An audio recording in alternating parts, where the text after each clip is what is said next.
Hello everyone and welcome back to my channel and don't forget to subscribe my channel. तो जैसा कि episode के last में हमने देखा था कि सभी बावर्ची की डिशेस तैयार हो चुकी होती हैं। तो सबसे पहले बावर्ची मैंग की डिश को टेस्ट किया जाता है। राजमाता की सेवक सबसे पहले खाने को टेस्ट करती है और उन्हें फिर खाने के लिए कहती है। फिर राजमाता, चारों सखी और महाराज भी खाने को टेस्ट करते हैं और उन सबको खाना बहुत ज्यादा पसंद भी आता है। राजमाता कहती है कि ये बहुत ही ज्यादा नरम और मुलायम है। इस पकवान में ऐसा क्या है जो इसे इतना ज्यादा नरम बनाता है? तो वो कहते हैं कि नरमी मछली की बारीक परत की वजह से होती है। खाने के बाद महाराज एक एक चीज के बारे में बताते हैं कि इसको कैसे बनाया गया है और इसमें क्या क्या शामिल किया गया है। तो उनकी सेवक कहती है कि आपकी टेस्ट करने की सलाहियत तो बहुत कमाल की है। चारों सिखी भी इसकी तारीफ करने लगते हैं। तो महाराज कहते हैं कि मुझे इसमें टेंजिन का स्वाद नहीं आ रहा। तो बावर्ची मैन कहते हैं कि टेंजिन को छिलके और शहद के साथ मिलाकर एक लाजवाब चटनी तैयार की है। तो महाराज उस चटनी को खाते हैं और कहते हैं कि हाँ, इसमें टेंजिन का स्वाद तो है, लेकिन इसे सिर्फ चटनी में ही क्यों डाला है। फिर ज्योति सगे भी बावर्ची मैन की तारीफ करने लगती हैं। वो मांडो इतना नर्म है कि ये मुंह में जाते ही घुल जाता है और इसके अंदर स्वाद भी बहुत अच्छे हैं और ये बिल्कुल ठीक पका है। राजमाता कहती हैं कि बिल्कुल ठीक कहा है, मेरे जैसी बूढ़ी भी इसे आसानी से खा सकती है। बावर्ची मैन कहते हैं कि ये मेरे लिए सम्मान की बात है। फिर राजमाता उनसे पूछती है कि आपने इसमें संतान धर्म को कैसे ऐड किया है। तो बावर्ची मैन कहते हैं कि महाराज हमारी प्रजा के लिए एक बाप के समान है, तो मैंने इसी सल्तनत की सामग्री से इसको तैयार किया है। फिर अगर यही सबसे अच्छी संतान धर्म की मिसाल नहीं है तो फिर बताइए क्या है। तो राजमाता कहती है कि अच्छा जवाब दिया। ज्योतिषाई सगी कहती है कि बहुत ही अक्लमंदी वाला जवाब है। तो महाराज कहते हैं कि अगर ऐसा ही है तो ये असूल सो प्रजा की सामग्री से बनने वाले हर खाने पर लागू होता है। फिर इसके बाद बावर्ची इनके खाने की बारी आती है। राजमाता उनसे कहती है कि क्या ये टोफू यूपटैन है। तो बावर्ची इन कहते हैं कि जी हाँ, मैंने देखा था पिछली दावत में आपको ये बहुत पसंद आया था, तो मैंने इस बार इसको और ज्यादा अच्छा बनाने का सोचा है। तो मैंने इसको पहले से ज्यादा बेहतर बनाया है। इसके बाद सेवक इस खाने को चेक करती है और उन सबको खाने के लिए इशारा करती है। फिर वहाँ बैठे सभी लोग उस खाने को चेक करते हैं। राजमाता कहती है कि इस टोफू का स्वाद सादा है, तो क्या इसका सादा स्वाद किसी वजह की वजह से है। बावर्ची इन कहते हैं कि मैंने इस टोफू के अंदर बकरी की जगह मुर्गी का मांस भरा है, जिससे इसकी चिकनाई थोड़ी कम हो गई है। फिर महाराज बावर्ची इम से कहते हैं कि तुमने ये टोफू किस तरह बनाया है। तो बावर्ची इम उनको अपने बताने का सारा तरीका बताते हैं। तो महाराज कहते हैं कि आपने जो शोरबा बनाया है टोफू उसके साथ बहुत अच्छा लग रहा है और आपने इसमें जो मुख्तलिफ तरह के मशरूम डाले हैं वो भी अच्छे लग रहे हैं। तो बावर्ची इम महाराज का शुक्रिया अदा करते हैं। फिर राजमाता बावर्ची इम से भी संतान धर्म के बारे में पूछती हैं। तो बावर्ची इम कहते हैं कि उन्होंने ये पकवान इसलिए बनाया है ताकि घर के सभी लोग इसे एक साथ बैठकर खा सकें। तो राजमाता कहती हैं कि ये वाकई में ऐसा खाना लगता है जिसे माता पिता और बच्चे एक साथ बैठकर खा सकें। तो पहली सगी कहती है कि जी हाँ राजमाता, आपने बिल्कुल सही कहा, मुझे तो आपकी पहली दावत याद आ गई, लेकिन इस बार का टोफू उस बार से ज्यादा अच्छा है। तो महाराज कहते हैं कि इस पकवान में तुमने संतान धर्म में माता पिता की सेवा का भाव डाला है। तो बावर्ची इन डरते हुए कहते हैं कि जी महाराज, आपने सही कहा। तो महाराज उन्हें भी नाक का इशारा करते हैं। फिर इसके बाद जियों के खाने की बारी आ जाती है। महाराज भी जियों के बनाए हुए डिश को देखते हैं और कहते हैं कि ये तो बस एक शोरबा है। जियों सोचती है कि ये क्या बोल रहा है, मुझे लगा था कि ये मुझे स्पोर्ट करेगा।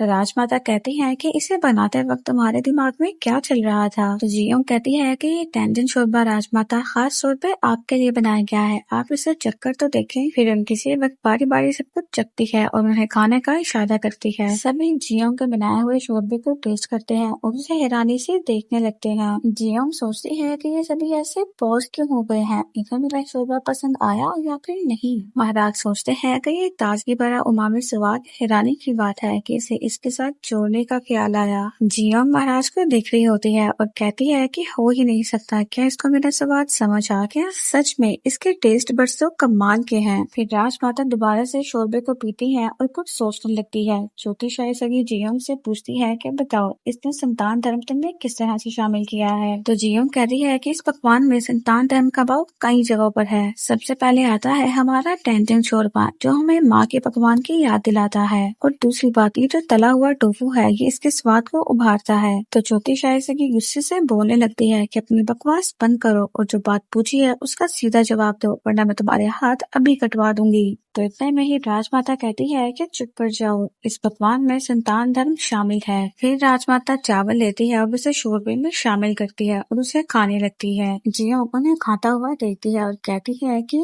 खा रही है, शुक्र है, अब मेरी जान में जान है। फिर खाते खाते राजमाता अपने बचपन की यादों को सोचने लगती है, जब उन्होंने आखिरी बार अपने माँ के हाथों का बना हुआ खाना खाया था। राजमाता अपनी माँ से खाना खाने के लिए मना कर रही थी। राजमाता कहती है कि माँ, मुझे भूख नहीं है, मुझे नहीं खाना, मुझे बस अब जाना है। तो राजमाता की माँ उनसे कहती है कि बिना कुछ खाए तुम्हारा महल में जाना ठीक नहीं है। तो राजमाता कहती है कि माँ, मेरा खाने का मन नहीं है। तो उनकी माँ कहती है कि मैंने ये खाना बनाने के लिए किसी को बहुत दूर सोंग से नदी तक भेजा था, और अगर तुम एक दफा महल में चली जाओगे तो तुम्हारा हमसे मिलना बहुत ज्यादा कम हो जाएगा, तो बस तुम एक चम्मच और खा लो बेटा। तो राजमाता रोते हुए वो खाना खाती है और राजमाता ये सब सोचते हुए भी रो रही होती है। राजमाता सोचने लगती है कि इसे ये स्वाद कैसे मिला। मैंने तो सोचा था कि उसे संतान धर्म के बारे में पूछ के डांट लगाऊंगी, लेकिन उसने तो ऐसा खाना बना दिया जिसे खाकर मैं ही पिघल गई। फिर राजमाता जियोंग से पूछती है कि तुम जो आखिरी सामग्री लेकर आई थी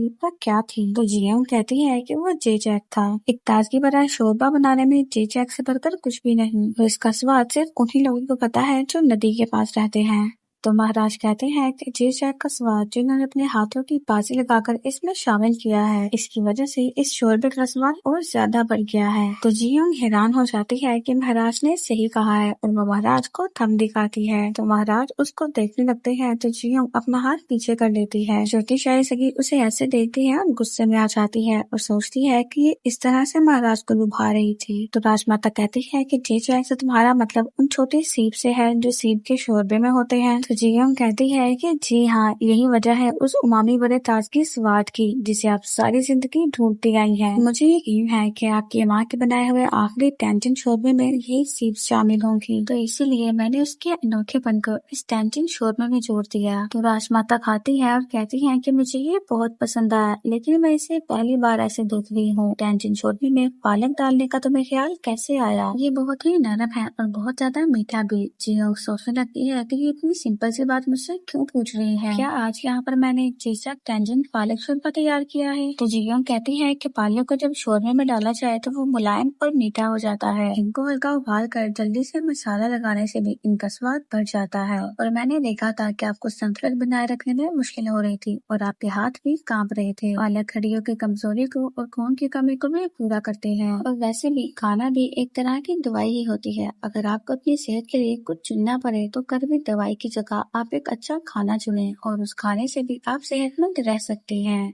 तो सभी जियोंग की बात से इम्प्रेस भी हो जाती हैं। तो राजमाता कहती है कि तुम बहुत ही समझदार और अच्छी सोच रखती हो। तो राजमाता कहती है कि अब मैं तुम्हारी काबिलियत पे और शक नहीं करूंगी, लेकिन क्या तुम मेरे लिए दोबारा ऐसा खाना बना पाओगी? तो जियोंग कहती है कि जी, मैं जरूर बनाऊंगी। फिर महाराज जी कहते हैं कि लगता है कि आपने वही चीज तय कर लिया है। और फिर इसके बाद राजमाता अनाउंस करती है कि आज का मुकाबला जियोंग ने जीता है। खिलजिन भी बहुत ज्यादा खुश हो जाती है। जियोंग सोचती है कि मैं जीत गई, मैं बच गई पापा, मैं बच गई। और फिर राजमाता जियोंग के पकवान की बहुत ज्यादा तारीफ करती हैं और कहती हैं कि ये पकवान मेरे दिल को छू गया। और फिर महाराज भी अनाउंस करके बताते हैं कि आज से हमारे मुख्य शाही रसोइया है जियोंग। राजमाता कहती हैं कि आप सबने बहुत मेहनत की है, आप सबने बहुत अच्छा काम किया है। तो जैसे ही वो सब वहाँ से जाने लगते हैं तो महाराज कहते हैं कि अब सजा देने का वक्त आ गया है। फिर छोटी शाही सगी वहाँ से चली जाती है। महाराज कहते हैं कि जो मुकाबला हारे हैं उन्हें सजा के मुकाम पर लेके आया जाए। महाराज के सिपाही आते हैं और उन दोनों को चाकू के पास बिठा देते हैं। जियोंग कहती है कि क्या सच में ऐसा होता है, और फिर उनके हाथ चाकू के नीचे रख दिए जाते हैं। महाराज के सिपाही चाकू उठा लेते हैं। जैसे ही महाराज उनको काटने का इशारा करने वाले होते हैं तो जियोंग कहती है कि रुक जा। तो महाराज कहते हैं कि बीच में बोलने की गुस्ताखी की तुमने। तो जियोंग कहती है कि मुझे माफ कर दे महाराज, लेकिन अगर आप इन दोनों रसोइयों के हाथ काट देंगे तो ये मुकाबला बेकार चला जाएगा। और क्या आप पैसा चाहते हैं। तो महाराज कहते हैं कि आखिर तुम ये क्या बकवास कर रही हो, अब मैंने वादा किया है तो निभाना पड़ेगा। महाराज फिर से इशारा करने वाले होते हैं तो जियोंग कहती है कि रुक जाइए, आज के मुकाबले का विषय था संतान धर्म। महाराज उन्हें कहते हैं कि मैं तुम्हें आखिरी बार कह रहा हूँ, तुम पीछे हट जाओ। जियोंग कहती है कि महाराज, राजमाता आज तक इन दोनों रसोइयों का बनाया हुआ खाना ही खाती आई है और इन्हीं की वजह से उनकी सेहत भी अच्छी है, और फिर इन दोनों रसोइयों के हाथ काटना क्या राजमाता के प्रति संतान धर्म का अपमान नहीं होगा। महाराज उन्हें कहते हैं कि गुस्ताखी माफ नहीं होगी, मैंने तुझे जिंदा रखा क्योंकि तू एक अच्छी बावर्ची है और अब तुम मुझे ही हुक्म दे रही है, क्या तू आज ही मरना चाहती है। तो जियोंग कहती है कि मैं जिंदा रहना चाहती हूँ और ये दोनों बावर्ची भी जिंदा रहना चाहते हैं। किसी बावर्ची के हाथ काट देना उसे मार देने के मुकाबले होते हैं, हम तो एक अच्छे बावर्ची बनने के मुकाबले में निकले थे, ये मौत का मुकाबला कैसे बन गया महाराज। तो महाराज जियोंग से कहते हैं कि अपना मुंह बंद रख और दोबारा से अपने सिपाहियों को इशारा करने वाले होते हैं। इतने में राजमाता कहती है कि महाराज जियोंग सही कह रही है, आप इन दोनों बावर्चियों को माफ कर दें, शुरू से ही ये मेरी गलती की वजह से हुआ है कि मैं आपके मन को सही से समझ नहीं पाई। अगर मैं सच कहूँ तो मुझे बुरा लगता था कि आपको हिरन से नफरत है क्योंकि स्वर्गीय राजा को हिरन बहुत पसंद थी और इसीलिए आप हिरन का शिकार किया करते थे, लेकिन मुझे हाल ही में पता चला कि जियोंग ने अनजाने में आपको हिरन का मांस परोस दिया और इसीलिए मैंने इस मुकाबले का विषय संतान धर्म रखा था। तो जियोंग सोचने लगती है कि अच्छा तो फिर ये कहानी है, ये इंसान तो एक बहुत ही मुख्तलिफ इंसान है, कोई भी इंसान अपने पिता से नफरत तो कर सकता है लेकिन इतनी नहीं। राजमाता कहती हैं कि जियोंग जो अभी अभी हमारे मुख्य राज्य रसोइया बनी हैं, उन्होंने मुझे असल में संतान धर्म का मतलब समझाया है, तो इसीलिए मैं समझ सकती हूँ कि आपको इससे इतना लगाव क्यों है। तो क्यों ना फिर हम आज इस बात को यहीं पर खत्म कर देते हैं। तो महाराज उन्हें कहते हैं कि एक मुकाबला होता है, हमें इनाम और सजा के बीच में एक फर्क रखना चाहिए। तो राजमाता कहती है कि फिर इनके लिए यही सही होगा कि बावर्चियों के नीचे काम करे और उनसे अच्छा खाना बनाना सीखें। तो सभी बावर्ची महाराज उन्हीं के सामने झुक जाते हैं और उन्हें कहते हैं कि हमें माफ कर दिया जाए। महाराज कहते हैं कि तुम दोनों बावर्ची, तुम दोनों कान खोल कर सुन लो, मुकाबले में दिया हुआ वचन जरूर निभाया जाएगा, लेकिन नए मुख्य राज रसोइया और राजमाता के कहने पर मैं आज तुम दोनों की जान बख्श देता हूँ और राजमाता के आदेश से आज से ये दोनों बावर्ची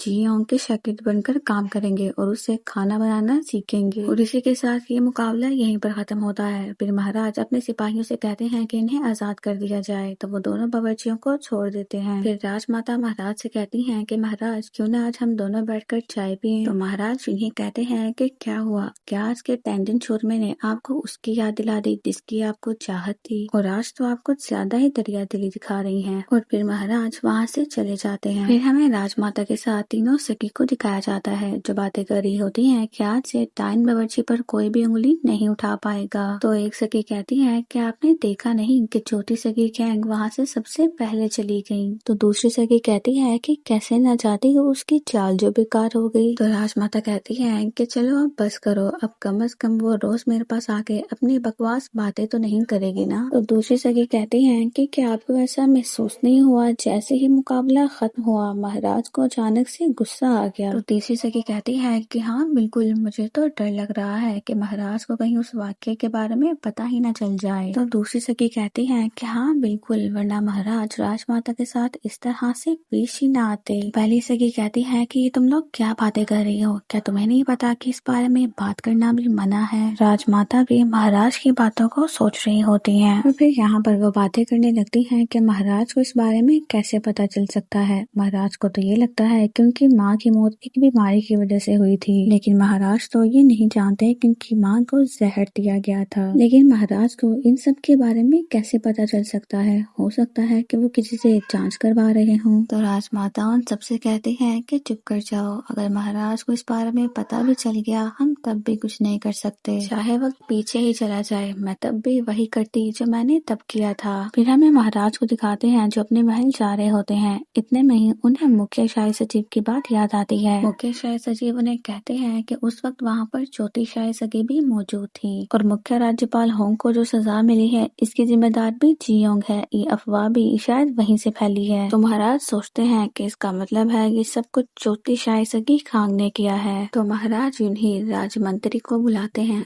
उनसे पूछते हैं कि छोटी शाही सगी कहाँ है। उन्हें बताते हैं तो महाराज कहते हैं कि उन्हीं की तरफ चलो। फिर हमें राज्य रसोई को दिखाया जाता है, वहाँ पर सभी बावर्ची बावर्ची आ जाते हैं। जियोंग भी वहाँ पर आती है और कहती है कि जिंदगी में कुछ भी आसानी से नहीं मिलता है ना खिलगम। तो खिलगम कहती है कि आप बिल्कुल सही कह रही हैं, मुझे तो डर लग रहा था कि आज हम सबके हाथ ही कट जाएंगे। फिर बावर्ची इन जियोंग को अपनी गद्दी निकाल कर देते हैं। जियोंग कहती है कि ये तुम क्या कर रहे हो। तो बावर्ची इन कहते हैं कि आज तुमने हमारी जान बचाई, उसके लिए तुम्हारा शुक्रिया, तुमसे बहुत कुछ सीखा है हमने। तो जियोंग कहती है कि चलो अच्छा है, हम सभी मुश्किलों में फंसे हुए हैं तो ऐसे में तारीफ मिलना अच्छा है। फिर जियोंग कहती है कि पता नहीं क्यों इतनी प्यास क्यों लग रही है, अगर कोई पानी पिला देता तो मेहरबानी हो जाती। बावर्ची इम पानी लेने के लिए जाने लगते हैं तो जियोंग उन्हें रुकने का इशारा करती है और बावर्ची मैंग की तरफ देखते हुए कहती है कि अगर कोई पानी पिला देता तो बहुत मेहरबानी हो जाती। बावर्ची मैंग जियोंग को पानी देते हैं और कहते हैं कि मान लेते हैं कि आज तुम्हारी किस्मत अच्छी थी और इसी अच्छी किस्मत की वजह से आज हम सब यहाँ पर जिंदा हैं। तो जियोंग कहती है कि शुक्रिया कहना है तो सीधी तरह कह दो ना। फिर बावर्ची मैंग वहाँ से जाने लगते हैं तो जियोंग उनकी ट्रे पकड़ती है और कहती है कि मेरे ख्याल से मुझे थोड़ी भूख भी लग रही है, तो आपके बनाए हुए उमांडो कुछ बचे तो होंगे ना। तो बावर्ची मैंग कहते हैं कि क्या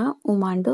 तो जियोंग कहती है कि हाँ कुछ तो बचे होंगे। तो बावर्ची मैंग चिढ़ते हुए वहाँ से चले जाते हैं कि मैं क्या करूँ, अब तो मैं कुछ कह भी नहीं सकता। तो फिर सभी हंसने लगते हैं और फिर अपने अपने काम के लिए सभी बावर्ची वहाँ से चले जाते हैं। फिर खिलगिम जियोंग से कहती है कि दीदी आप आखिर मुख्य राज रसोइया बन ही गए। तो जियोंग कहती है कि हाँ, और कौन किसके ऊपर है ये भी पता चल गया। फिर जियोंग खिलगिम से पूछती है कि तुम्हारे सर पर चोट लगी थी तो वो तुम्हें कैसे लगी। तो खिलगिम बताती है कि जब मैं आपकी बताई हुई सामग्री लेकर आ रही थी तो मुझे किसी ने धक्का दिया और मैं बहुत जोर से जमीन पर गिर गई। तो जियोंग कहती है कि क्या, तो तुमने मुझे तब क्यों नहीं बताया, तुम्हारे सर से तो खून निकल रहा है। खिलगिम कहती है कि दीदी मैं आपको कैसे बताती, आप तब मुकाबले के बीच में थी। जियोंग कहती है कि क्या तुम्हें उसका चेहरा याद है जिसने तुम्हें मारने की कोशिश की। तो खिलगिम कहती है कि नहीं, लेकिन इतने में ही वहाँ पर कोई आया था जिसने उस औरत को भगा दिया और मुझे बचाने वाला कोई और नहीं बल्कि कलाकार खोंगिल था। So here is the end of our second part. See you in the next part and don't forget to subscribe my channel.